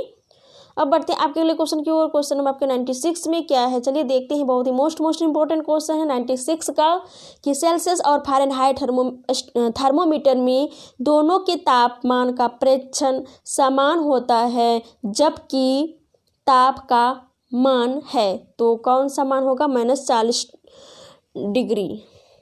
ये आपका राइट आंसर हो जाएगा। चलिए बढ़ते हैं आपके अगले क्वेश्चन की ओर। क्वेश्चन नंबर आपका 97 में क्या है, 97 में कि सूची 1 को सूची 2 से मिलान कीजिए। सूची 1 में दिया हुआ है उपकरण यंत्र, सूची 2 में दिया हुआ है मापन की गई राशि। तो एम है ओमीटर। देखिए मैं यहाँ पे मिलान कर दे रही हूँ। देखिए ओमीटर जो है किसको मापती है, तो धारा को। हाइग्रोमीटर जो है सापेक्ष आर्द्रता को मापती है। बैरोमीटर दाब को, और स्पिंगतुला भार को मापती है। तो ये रहा आपका कॉम्बिनेशन। चलिए बढ़ते हैं आपके अगले क्वेश्चन की ओर। क्वेश्चन नंबर आपके 98 में है, क्या है देखते हैं। क्वेश्चन नंबर आपके 98 में है कि निम्नलिखित में से कौन सुमेलित नहीं है। तो ए में है मैनोमीटर दाब, ऑप्शन नंबर बी में है कार्ब्यूरेटर आंतरिक दहन इंजन, सी में है कार्डियोग्राफ हृदय गति, ऑप्शन नंबर डी में है सिस्मोग्राफ पृष्ठ जल की वक्रता। तो सी जो सिस्मोग्राफ या भूकंप नापता है। ऑप्शन नंबर ए में है बैरोमीटर, यहाँ पे होना चाहिए लेकिन मैनोमीटर दिया गया है, तो इसलिए इस क्वेश्चन का आपका सी उत्तर हो जाएगा ऑप्शन नंबर ई। चलिए बढ़ते हैं आपके अगले क्वेश्चन की ओर। क्वेश्चन में आपके 99 में कि निम्नलिखित वैज्ञानिकों में से किसने भौतिक विज्ञान और जीव विज्ञान दोनों विषयों में अनुसंधान किया था, या दूसरे शब्दों में कहें तो दोनों विषयों में यह एक जो है एक तरह से बहुत ही इम्पोर्टेंट रोल प्ले किए थे। तो वह कौन से वैज्ञानिक थे, तो वह जगदीश चंद्र बोस थे। तो इस क्वेश्चन का सही उत्तर हो जाएगा ऑप्शन नंबर ए। चलिए बढ़ते अगले क्वेश्चन की ओर। तो क्वेश्चन नंबर आपका 100 है कि वॉशिंग मशीन कार्य जो करता है वह कौन से सिद्धांत पर कार्य करता है, तो अपकेंद्रण के सिद्धांत पर कार्य करता है। चाहे आप वॉशिंग मशीन की बात करें, चाहे दूध से मक्खन निकालने वाले की मशीन की बात करें, तो ये सारे जो है अपकेंद्रण के सिद्धांत पर कार्य करती है। तो इसलिए इस क्वेश्चन का आपका सही उत्तर हो जाएगा ऑप्शन नंबर बी। चलिए बढ़ते हैं आपके क्वेश्चन नंबर 101 की ओर। क्वेश्चन नंबर आपका 101 है कि रेशम कीट पालन को कहते हैं, तो क्या कहते हैं, सेरीकल्चर। ऑप्शन नंबर आपका सी सही उत्तर हो जाएगा। चलिए बढ़ते हैं आपके अगले क्वेश्चन की ओर। क्वेश्चन नंबर आपका 102 है कि हल्दी के पौधों का खाने लायक हिस्सा जो होता है वह कौन सा होता है, वह प्रकंद होता है। तो इस क्वेश्चन का आपका सही उत्तर हो जाएगा ऑप्शन नंबर बी। देखिए प्रकंद को हम लोग दूसरे शब्दों में तना के नाम से भी जानते हैं, और बहुत सारे फ्रेंड्स जो हैं तना के बारे में तो सारे फ्रेंड्स जानते होंगे, बट कुछ फ्रेंड्स ऐसे होंगे जो कि ये नहीं जानते होंगे कि तना को ही हम लोग प्रकंद के नाम से जानते हैं। तो यदि जब तक आप ये नहीं जानेंगे तो फिर आप जो है एग्जाम में क्वेश्चन गलत करके आ जाएंगे, यदि यही क्वेश्चन सेम टू सेम आपके एग्जाम में पूछ दिया जाए तो इस दृष्टिकोण से यह क्वेश्चन बहुत ही मोस्ट इम्पॉर्टेंट हो जाता है। ओके, अब बढ़ते आपके क्वेश्चन नंबर 103 की ओर। क्वेश्चन नंबर आपका 103 में है कि डीएनए में उपलब्ध कौन सा यौगिक अमीनो अम्ल नहीं बनाता है। तो कौन कौन नहीं बनाते हैं, चलिए ऑप्शन को देखते हैं। ऑप्शन नंबर ए में एडिनिन, ऑप्शन नंबर बी में गुआनिन, ऑप्शन नंबर सी में टायरोसिन, ऑप्शन नंबर डी में सिस्टोसिन। तो option number A B D ये तीनों तो बनाते हैं, बट ऑप्शन नंबर सी में जो है आपका टायरोसिन ये नहीं बनाते हैं। तो इसलिए इस क्वेश्चन का आपका सही उत्तर हो जाएगा option number C tyrosine. Clear. चलिए बढ़ते आपके क्वेश्चन नंबर 104 की ओर। क्वेश्चन नंबर आपका 104 है कि निम्नलिखित में से कौन एक जैव उर्वरक का स्रोत है, तो वो कौन सा है, एजोला। देखिए एजोला का जो नाइट्रोजन स्थिरीकरण की जो क्षमता होती है वो बहुत ही अधिक होती है। तो इस दृष्टिकोण से जैव उर्वरक का जो होता है बहुत ही अच्छा स्रोत माना जाता है एजोला को। ऑप्शन नंबर डी आपका राइट आंसर हो गया। चलिए बढ़ते हैं क्वेश्चन नंबर 105 की ओर। किसी एक समान व्यक्ति के रक्त का पीएच मान जो होता है वह कितना होता है, तो 7.4 से लेकर के ऑप्शन नंबर सी आपका राइट आंसर हो जाएगा। देखिए इस क्वेश्चन में हमको थोड़ा कन्फ्यूजन है कि 7.4 होता है कि 8.4 होता है। वैसे समुद्र जल का 8.4 होता है, तो ये आप लोग कमेंट बॉक्स में कमेंट करके ज़रूर बताएं। चलिए बढ़ते हैं 106 की ओर। 100 आपका 6 है कि प्रकाश संश्लेषण होता है तो यह केवल दिन में होता है। तो इस क्वेश्चन का आपका सही उत्तर हो जाएगा ऑप्शन नंबर डी। चलिए बढ़ते हैं आपके अगले क्वेश्चन की ओर। क्वेश्चन नंबर आपका 107 है कि निम्नलिखित में से कौन सा विटामिन एवं उनकी कमी होने वाला सुमेलित नहीं है। तो एम है कैल्सीफेरॉल जो जिससे कि अस्थि रुग्णता होती है, तो सही है। ऑप्शन नंबर बी में है नियासिन, पेलाग्रा रोग होता है, ये भी सही है। ऑप्शन नंबर सी में है कोबालामिन, संघातिक रक्तता। ऑप्शन नंबर सी ये भी सही है। ऑप्शन नंबर डी में है कि रिबोफ्लेविन। रिबोफ्लेविन यह जो विटामिन B2 का रासायनिक नाम है, ओके। और बेरीबेज जो होता है यह थायमिन के कारण होता है। थायमिन जो होता है विटामिन B1 का रासायनिक नाम है। तो यह जो है आपका मैच नहीं कर रहा है, तो इसी दृष्टिकोण से आपका यह answer option number D correct answer हो जाएगा। चलिए बढ़ते हैं आपके अगले क्वेश्चन की ओर। क्वेश्चन नंबर आपका 108 में है कि प्रोटीन व वसा दोनों की प्रचुरता होती है तो किसमें होती है? मूंगफली में। ऑप्शन नंबर आपका बी राइट आंसर हो जाएगा। देखिए मूंगफली में जो होता है ना, इसमें प्रोटीन बहुत ही अधिक मात्रा में पाई जाती है। यदि आप एक तरफ 1 किलो दूध की तुलना 100 ग्राम कच्ची मूंगफली से कर दें तो फिर भी मूंगफली में जो प्रोटीन की मात्रा होंगी वह अधिक ही होंगी, ओके। तो इसलिए कच्चा मूंगफली बहुत ही फायदेमंद है हम सभी के लिए। चलिए बढ़ते हैं 109 की ओर। आपके क्वेश्चन नंबर आपके 109 में है कि दूध किस बैक्टीरिया के कारण खराब हो जाते हैं? तो वो लैक्टोबैसिलस है। ऑप्शन नंबर डी आपका राइट आंसर हो जाएगा। चलिए बढ़ते हैं आपके अगले क्वेश्चन की ओर। क्वेश्चन नंबर आपका 110 में है कि गाय और भैंस के थनों में दूध उतारने के लिए किस हार्मोन की सुई लगाई जाती है? तो ऑक्सीटोसिन। बहुत इजी क्वेश्चन है, बी आपका राइट आंसर हो जाएगा।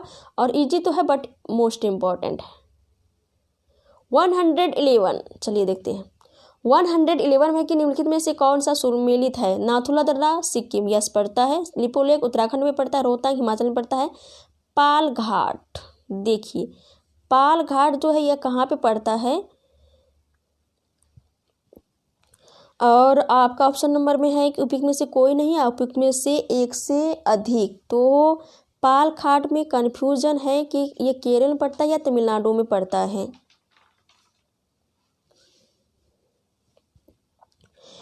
तो ये भी आप लोग कमेंट बॉक्स में कमेंट करके बताएं, क्योंकि कुछ क्वेश्चन आप लोगों के ऊपर छोड़ने से क्या होता है कि आप लोग भी जो है उस क्वेश्चन को ज़्यादा फोकस करेंगे, आपको कन्फ्यूजन नहीं होंगी, ओके। चलिए बढ़ते हैं आपके अगले क्वेश्चन की ओर। क्वेश्चन नंबर आपके 112 में है कि निम्नलिखित में से किसे कैप कैमोरिन के नाम से भी जाना जाता है? तो किसको जाना जाता है? कन्याकुमारी को। तो इस क्वेश्चन का आपका सही उत्तर ऑप्शन नंबर सी हो जाएगा, कन्याकुमारी। चलिए बढ़ते हैं आपके क्वेश्चन नंबर 130 की ओर। क्वेश्चन नंबर आपका 130 में है कि बैरन द्वीप अवस्थित है, तो वो कहाँ पे अवस्थित है? तो वो बंगाल की खाड़ी में अवस्थित है। तो इस क्वेश्चन का आपका सही उत्तर हो जाएगा ऑप्शन नंबर बैरन की खाड़ी बंगाल की खाड़ी, बैरन द्वीप बंगाल की खाड़ी, हाँ सही है। ऑप्शन नंबर ए आपका राइट आंसर हो जाएगा। बैरन द्वीप जो है बंगाल की खाड़ी में ही स्थित है। और बंगाल की खाड़ी में कहाँ? तो अंडमान सागर में, पोर्ट ब्लेयर के आसपास ही पड़ता है बैरन द्वीप। चलिए बढ़ते हैं आपके अगले क्वेश्चन की ओर। क्वेश्चन नंबर आपके 140 में है कि निम्नलिखित में से कौन सा एक प्रवाल द्वीप है? तो वो कौन सा द्वीप है? लक्षद्वीप। लक्षद्वीप जो होता है वो प्रवाल द्वीप से बनी हुई है। चलिए बढ़ते हैं आपके क्वेश्चन नंबर 150 की ओर। क्वेश्चन में आपका 150 में विदर्भ एक प्रादेशिक नाम है, भारत में है, और यह कहाँ पे है? कौन सा स्टेट में है? तो महाराष्ट्र में है। बी आपका राइट आंसर हो जाएगा। चलिए क्वेश्चन नंबर 160 की ओर। क्वेश्चन नंबर का 160 में है कि कौन सी जनजाति दिवाली को है जो शोक का त्योहार मानती है? तो वह थारू जनजाति है। तो डी आपका राइट आंसर हो जाएगा। चलिए बढ़ते हैं आपके अगले क्वेश्चन की ओर। क्वेश्चन नंबर आपका 170 में है कि क्या है? 117 में भागीरथी नदी निकलती है, तो कहाँ से निकलती है? गौमुख से निकलती है। तो इस क्वेश्चन का आपका ये राइट आंसर हो जाएगा, ओके। चलिए बढ़ते हैं आपके 118 की ओर। इस क्वेश्चन नंबर में क्या है कि निम्नलिखित में से कौन सी नदी पश्चिम की ओर बहती है? तो नर्मदा, ताप्ती, पेरियार, माही, ये सारी नदी जो है पश्चिम की ओर बहती है। ऑप्शन नंबर बी आपका राइट आंसर हो जाएगा। और नर्मदा ताप्ती जो है ये डेल्टा नहीं बनाती है, बल्कि क्या बनाती है? एस्चुअरी बनाती है। क्लियर। अब बढ़ते हैं आपके अगले क्वेश्चन की ओर। क्वेश्चन नंबर आपके 190 में है कि त्रिवेणी नहर में किस नदी से पानी आता है? तो वो कौन सा नदी है? गंडक नदी। और गंडक नदी को हम लोग बहुत सारे नाम से जानते हैं, सदानीरा, नारायणी, गंडकी, ये सारे नाम से जानते हैं। क्लियर। अब बढ़ते हैं आपके अगले क्वेश्चन की ओर। क्वेश्चन में आपका 120 में है कि किस नदी पर शिव समुद्रम जलप्रपात अवस्थित है? तो वह कौन सा नदी है? कावेरी। ऑप्शन नंबर ए आपका राइट आंसर हो जाएगा। और इसका यह नदी जो निकलती है ब्रह्मगिरी पहाड़ी से निकलती है और ये कर्नाटक से निकलती है। कर्नाटक में एक जो कुर्ग है तो वहीं पे ब्रह्मगिरी पहाड़ी वहीं से निकलती है और यह कहाँ पे जाकर गिरती है? तो यह बंगाल की खाड़ी में। चलिए बढ़ते आपके अगले क्वेश्चन की ओर। क्वेश्चन में आपका 121 में कि उत्तरी पूर्वी मानसून से सबसे अधिक वर्षा प्राप्त करने वाला राज्य कौन सा है? तो वह हो जाएगा आपका तमिलनाडु। देखिए भारत में सर्वाधिक वर्षा दक्षिण पश्चिम मानसून से होता है और दक्षिण पश्चिम मानसून में ऐसा कौन सा राज्य जहाँ पर सर्वाधिक वर्षा होती है? तो वह सर्वाधिक सबसे पहले जाती है वहाँ पे मानसून पहुँचती है तो वह केरल हो गया। लेकिन अपोजिट यदि बात करें उत्तरी पूर्वी मानसून की तो वह हमारा तमिलनाडु हो जाएगा। ओके, चलिए बढ़ते हैं आपके अगले क्वेश्चन की ओर। क्वेश्चन आपका 122 में है कि शनि सूर्य के चारों ओर एक चक्कर लगाने में कितने वर्ष लेते हैं? तो वो जो है 29.5 वर्ष लेते हैं। तो आपका इस क्वेश्चन का सही उत्तर हो जाएगा ऑप्शन नंबर सी। चलिए अगले क्वेश्चन की ओर मूव करते हैं हम लोग। अगला क्वेश्चन आपका है 123 शून्य अंश अक्षांश तथा शून्य अंश देशांतर अवस्थित है तो वह कौन सा सागर में महासागर में? तो वह जो है हमारा अटलांटिक महासागर में है। ऑप्शन नंबर आपका ए राइट आंसर हो जाएगा।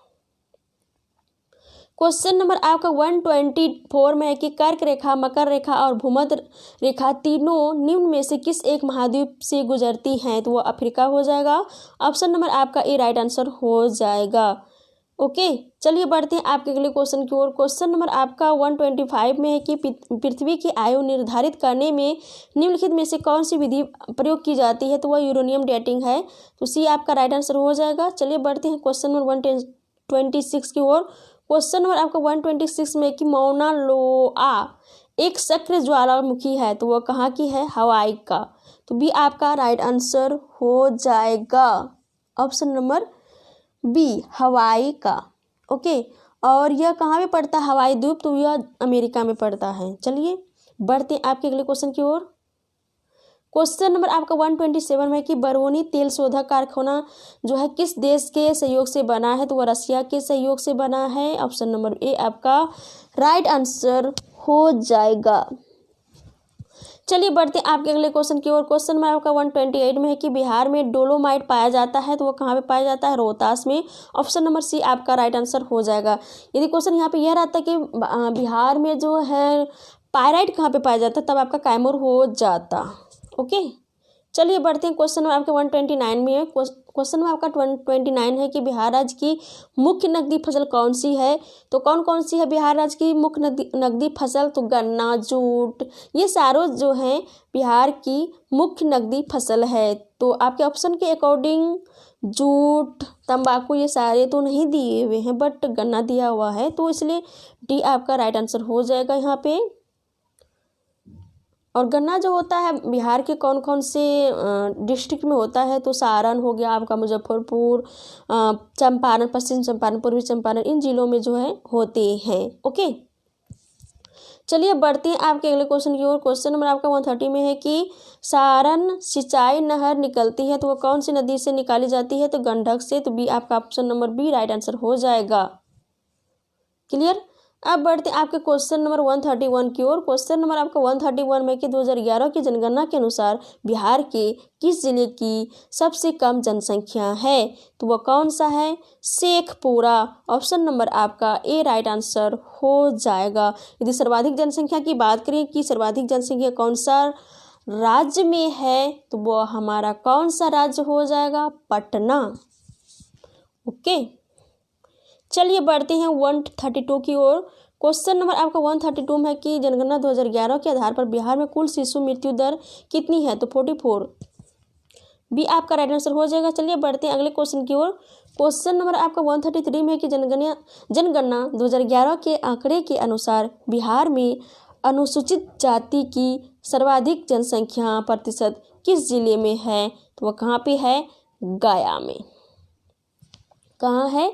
गया में। ओके, अब बढ़ते आपके अगले क्वेश्चन की ओर। क्वेश्चन नंबर आपका 134 में है कि जनगणना 2011 के अनुसार बिहार में दशकीय वृद्धि दर कितनी है? तो 25.4। तो इस क्वेश्चन का आपका सही उत्तर हो जाएगा। ऑप्शन नंबर चलिए देखते हैं। ऑप्शन नंबर डी आपका राइट आंसर हो जाएगा। चलिए बढ़ते हैं आपके अगले क्वेश्चन की ओर। क्वेश्चन नंबर आपका 135 में है कि जनगणना 2011 के आधार पर बिहार में वार्षिक जनसंख्या वृद्धि दर कितनी है? तो कितनी है? 2.86%। ऑप्शन नंबर बी आपका राइट आंसर हो जाएगा। ओके, बढ़ते हैं आपके अगले क्वेश्चन की ओर। क्वेश्चन आपका 136 में है, क्या है क्वेश्चन आपका? ग्रीन हाउस गैसों की संकल्पना की थी, तो किसने की थी? जोसेफ फॉरियर ने। ऑप्शन नंबर सी आपका राइट आंसर हो जाएगा। चलिए बढ़ते आपके अगले क्वेश्चन की ओर। क्वेश्चन नंबर आपका 137 में कि क्योटो प्रोटोकॉल निम्न में से संबंधित है, तो वह किससे संबंधित है? जलवायु परिवर्तन से। तो इस क्वेश्चन का आपका सही उत्तर हो जाएगा ऑप्शन नंबर सी। और क्योटो प्रोटोकॉल जो हुआ था वह कहाँ पे हुआ था? तो इसको जो आप लोग कमेंट बॉक्स में कमेंट करके जरूर बताएं। चलिए बढ़ते आपके अगले क्वेश्चन की ओर।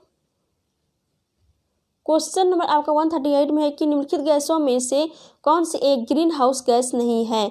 तो CO2, CH4, NO2, ये तीनों तो है, O2 नहीं है, तो डी आपका राइट आंसर हो जाएगा। चलिए बढ़ते हैं आपके अगले क्वेश्चन की ओर। क्वेश्चन नंबर आपका 139 में है कि निम्नलिखित में से कौन सी प्राकृतिक रूप से पाई जाने वाली ग्रीन हाउस गैस सर्वाधिक ग्रीन हाउस इफेक्ट करती है? तो वह कौन सा हो जाएगा? जलवाष्प। तो डी आपका इस क्वेश्चन का सही उत्तर हो जाएगा। क्लियर? अब आते आपके अगले क्वेश्चन की ओर। क्वेश्चन नंबर आपका 140 है कि निम्नलिखित गैसों में से कौन सी एक गैस धरती पर जीवन के लिए हानिकारक है और लाभदायक भी है? यानी कि दोनों है। वो कौन सी गैसें हैं? कार्बन डाइऑक्साइड या कार्बन। ऑप्शन नंबर डी आपका राइट आंसर हो जाएगा। क्योंकि जब तक कार्बन डाइऑक्साइड नहीं होगा पृथ्वी में, तो पृथ्वी ठंडा नहीं गर्म नहीं रहेंगे, और ज़्यादा हो जाएगा तो क्या हो जाएगा कि पृथ्वी का तापमान बहुत ज़्यादा बढ़ जाएगी। तो इन दोनों तरह से जो है एक ज़्यादा होने पर भी खतरा है, कम होने पर भी खतरा है। तो एक तरह से कार्बन डाइऑक्साइड की जो मात्रा है हमारे पृथ्वी पर एक बैलेंस होना चाहिए उसका। ओके, अब बढ़ते आपके अगले क्वेश्चन की ओर। क्वेश्चन नंबर आपका 141 में है कि सेबी की जो स्थापना हुई थी कब हुई थी? तो 1988 ईस्वी को हुई थी। तो इस क्वेश्चन का आपका सही उत्तर हो जाएगा ऑप्शन नंबर डी। लेकिन उसको वैधानिक मान्यता जो मिली थी वह कब मिली थी? तो 1992 को मिली थी। तो इस पॉइंट को भी आप लोग माइंड में रख लेंगे। ओके, चलिए बढ़ते आपके क्वेश्चन नंबर 142 की ओर। क्वेश्चन नंबर आपके 142 में है कि स्वच्छ भारत मिशन की शुरुआत कब हुई थी? तो 2 अक्टूबर 2014 को। सी आपका राइट आंसर हो जाएगा इस क्वेश्चन का। और इस मिशन को शुरू करने का मुख्य लक्ष्य क्या था? मुख्य लक्ष्य यह था कि आने वाले 5 वर्षों में 2 अक्टूबर 2019 तक जो है भारत को शौचालय, हर घर में शौचालय बनाना या हर शौचालय से मुक्त करना, इस तरह की योजनाएं थी या इस तरह का जो मेन प्लान था। ओके, अब बढ़ते हैं आपके अगले क्वेश्चन की ओर। क्वेश्चन नंबर आपका 143 में है कि वर्ष 2004-05 के योजना आयोग के आंकड़ों के अनुसार भारत के राज्यों में सर्वाधिक निर्धन जनसंख्या की दृष्टि से बिहार का स्थान कौन सा था? वो कौन सा था? द्वितीय। ऑप्शन नंबर आपका बी राइट आंसर हो जाएगा। क्लियर? अब आते हैं आपके अगले क्वेश्चन की ओर। क्वेश्चन नंबर आपके 144 में कि बिहार सरकार ने महादलित आयोग का गठन कब किया था? तो कब किया था? 2007 में। ये आपका राइट आंसर हो जाएगा। ओके, चलिए बढ़ते हैं आपके अगले क्वेश्चन की ओर। क्वेश्चन नंबर आपका 145 में कि बिहार में कहाँ टेक्सटाइल एवं हैंडलूम पार्क की स्थापना होगी? तो वह कहाँ पे होंगी? कहलगांव में। ऑप्शन नंबर सी आपका राइट आंसर हो जाएगा। चलिए बढ़ते आपके अगले क्वेश्चन की ओर। क्वेश्चन आपका 146 में है कि किस देश से भारत सहित 8 देशों को तेल आयात हेतु प्रदत्त अमेरिकी छूट समाप्त कर दिया गया है? तो वो कौन सा देश है? ईरान। ऑप्शन नंबर आपका डी राइट आंसर हो जाएगा। चलिए बढ़ते आपके क्वेश्चन नंबर 147 की ओर। क्वेश्चन नंबर आपका 147 में है कि 8 मई 2019 को कौन सी कंपनी बाजार पूंजीकरण के मामले में देश की सबसे मूल्यवान कंपनी बन गई? तो वो कौन सी कंपनी थी? TCS। सी आपका राइट आंसर हो जाएगा। चलिए बढ़ते हैं क्वेश्चन नंबर 148 की ओर। क्वेश्चन नंबर आपका 148 में कि वर्ष 2019 में भारत में जन्म के समय जीवन प्रत्याशा कितनी थी? तो कितनी थी? 69 ईयर्स। डी आपका राइट आंसर हो जाएगा। चलिए बढ़ते हैं आपके अगले क्वेश्चन की ओर। क्वेश्चन नंबर आपका 149 में है कि वर्ष 2019 में प्रति महिला कुल प्रजनन दर कितनी थी? तो इस क्वेश्चन का आपका सही उत्तर हो जाएगा। वह क्या होगा?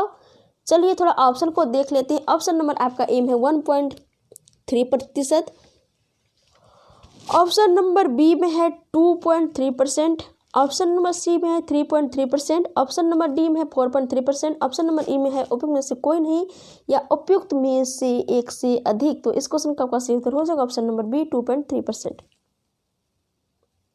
चलिए बढ़ते हैं आपके अगले क्वेश्चन की ओर।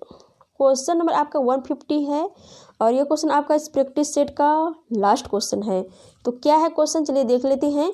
तो क्वेश्चन है आपका कि कंदमान हल्दी किस राज्य की है जिसे भौगोलिक संकेतक प्रदान किया गया है। तो वो कौन सा राज्य का है, ओडिशा। तो इस क्वेश्चन का आपका सही उत्तर हो जाएगा option number C, Odisha. Okay, तो हम लोग इस तरह से इस प्रैक्टिस सेट में टोटल जो है 150 क्वेश्चन थे। इन सारे क्वेश्चन को बहुत ही अच्छे तरीके से देखे और कुछ क्वेश्चन को हम लोग शॉर्ट में भी यहाँ पे देखे और कुछ क्वेश्चन को हम लोग जो यहाँ पे डिटेल एनालिसिस के साथ देखे। तो आई होप ये सारे क्वेश्चन बहुत ही अच्छे तरीके से आप लोगों को समझ में आ गए होंगे। यदि समझ में आ गए तो इस वीडियो को लाइक करें और ज़्यादा से ज़्यादा फ्रेंड्स के पास इसको शेयर करें। और मैं यहाँ पर जो भी क्वेश्चन आप लोगों को दी हूँ कि आप लोग जो है इसका जो है करेक्ट आंसर जो है सर्च करके आप लोग कमेंट करके ज़रूर बताएं। तो आप लोगों का ये जो होमवर्क रहा तो आप लोग इसको ज़रूर फिलफिल करें और कमेंट करके जो है राइट आंसर को ज़रूर बताएं। ओके, तो ये रहा आज का वीडियो कैसा लगा आप लोग कमेंट करें, ज़रूर बताएं और ज़्यादा से ज़्यादा लाइक करें, शेयर करें। और अभी तक इस फैमिली में नए सदस्य हैं तो इस फैमिली का सदस्य बनने के लिए इस चैनल को सब्सक्राइब करें। तो चलिए फिर मिलते हैं आपके नेक्स्ट वीडियो में, तब तक के लिए जय हिंद, जय भारत।